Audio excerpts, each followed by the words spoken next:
My name's Corey. I'm super grateful to be here. I feel incredibly honored to be sitting with them. You guys are incredible. We are living in a world where we didn't have internet, and we did have internet. How cool is that?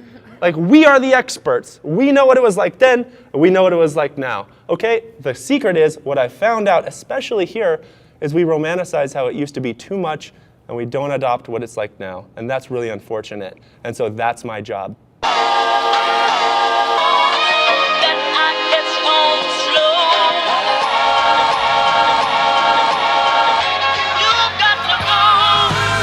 I want to tell you how important this new world is, and I want to tell you that investing in social media, investing in Facebook and Instagram and LinkedIn, and deploying your content and your message on these platforms is an incredible investment.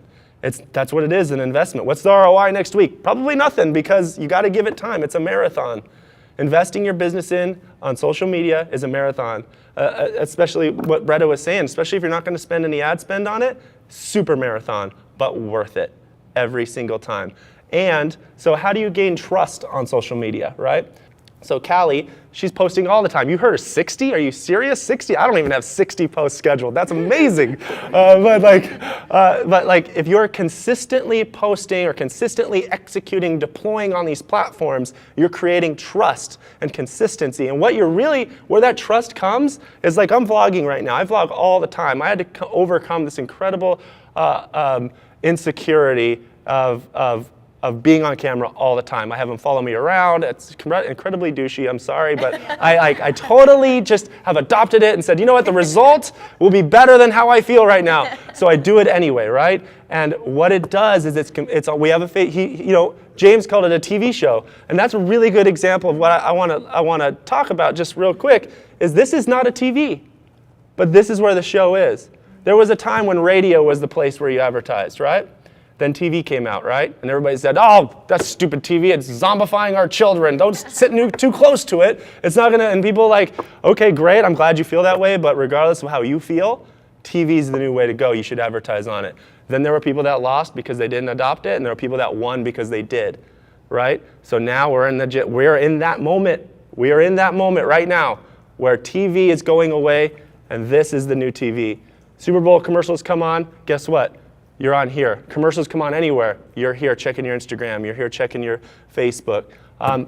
We can actually watch Super Bowl commercials a week early now on your phone. And I mean, look, it's right here in front of me. I'm addicted to this thing. I'm okay. Like, it's okay. I mean, it's just a business tool, right? But like, here's the thing too: is there's so many younger people who are addicted to this, or they are on it all the time, and you're not going to change it. It's just the way it is. And the benefit of you, the benefit of us, who have both, right? And we know when to put it down and we know when to pick it up.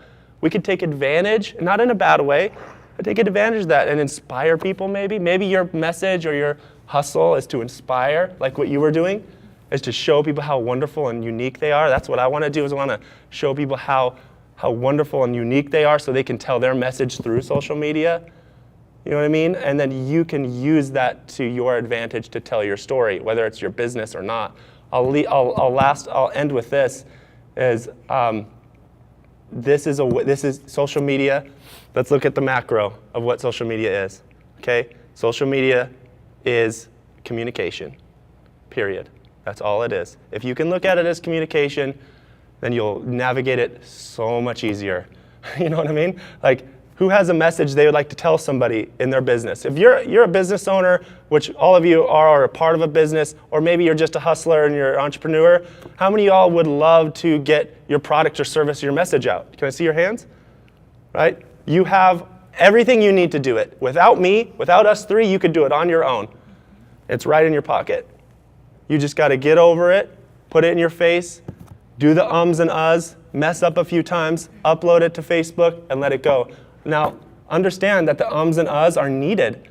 I ummed and uhed probably in this. We all do. And you guys don't notice it. When I have a conversation with you, I'm not looking, I'm all over the place. I'm getting distracted. I'm fumbling over my words. But that endears somebody.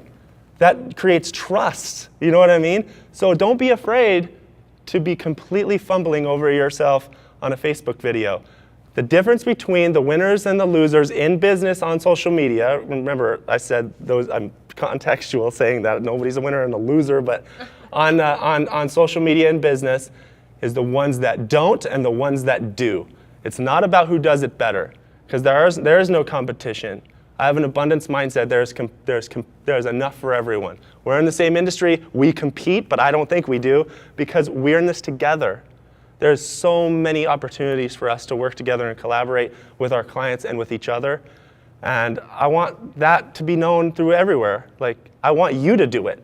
And then us, people like us, we come alongside you and we just support you, and we help you, and we consult you, and we cheer you on, and then we just help you along the way. I look at the analytics of Facebook and when to post something, and it never does what it says it's going to do. So I am a firm believer that Facebook is beta testing us at all times. So is Google, and because they can, they don't care. They're like, test it out on everybody. Let's see how it works, and it doesn't work. The ad sets aren't working sometimes. You're like, how did that get turned off? And it's just a day-to-day thing. But the algorithm is so different now, and nothing's chronological.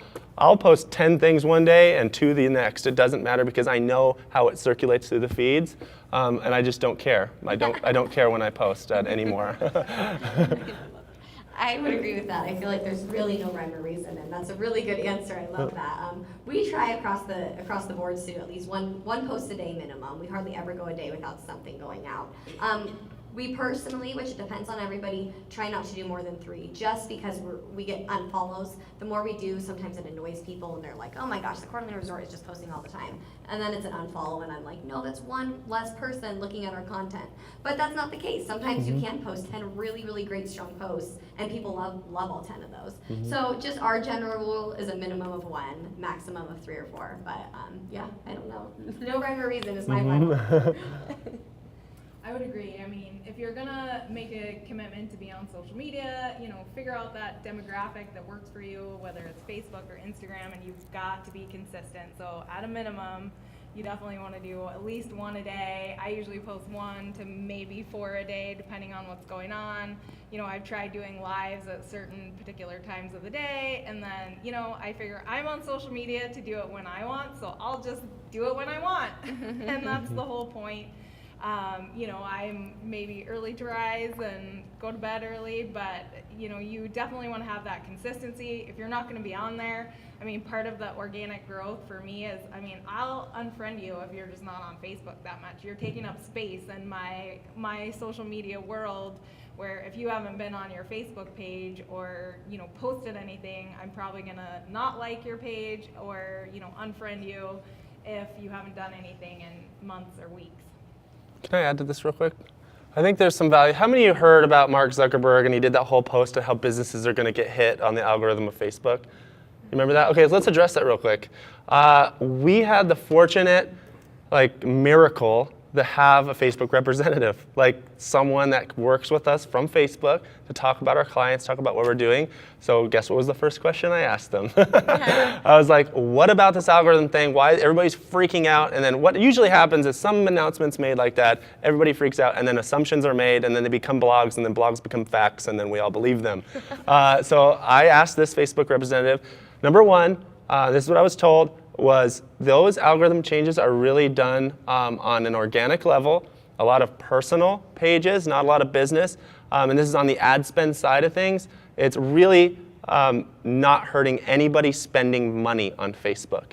No one. If you're spending money on Facebook, meaning applying ad spend to deliver your ads to certain people and certain demographics, there's no changes, okay? But if you're posting and getting cute with your posts, like, comment, share, tag 2 friends, those algorithms are getting bumped a little bit, just because you're kind of loopholing the system, which I love, but they don't love it because that's not how they built it. I have found that the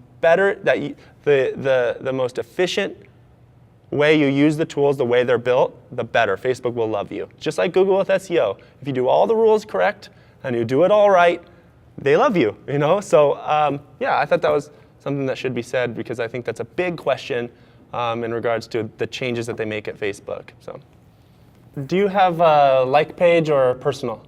I have both. Okay. I haven't started using the business page.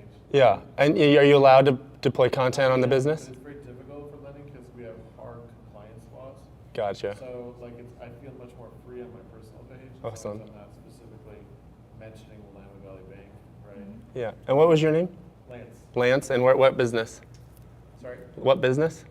Lending. Le- Mortgage. mortgage lending? Okay, so I guess what I would say is there's nobody in this room or in this world that does mortgage lending like Lance. So what I would say is I would get on video and just be Lance. Why should I, like, don't even, like, you can talk about lending a little bit, you know what I mean? But talk about you and how you do it and what makes you different, because that's why I'm going to hire you. You know what I mean? So it's like, just be you. And then it goes for everybody. I would say create a strategy, a plan in your head to say, I'm going to do a video every 2 days. And I don't care how bad it is, I'm going to do it, and I'm going to hit that publish button, and it's going to be me talking for 30 seconds. One thing you can also do is tell them right in the beginning how long it's going to be. Say, I have 30 seconds to tell you something cool that happened to me yesterday with a client. Or I have 30 seconds to tell you, about interest rates nowadays, and then you just do it in your own way, and be you, just like you're talking right now. You're super kind, you know, all this kind of stuff. Like, be that. People will dig it. I did a man bun video, and I even put ad spend behind it nationally, and I was just kind of like toying and trolling the world for a second because people make fun of people with man buns, and I like it. That's funny.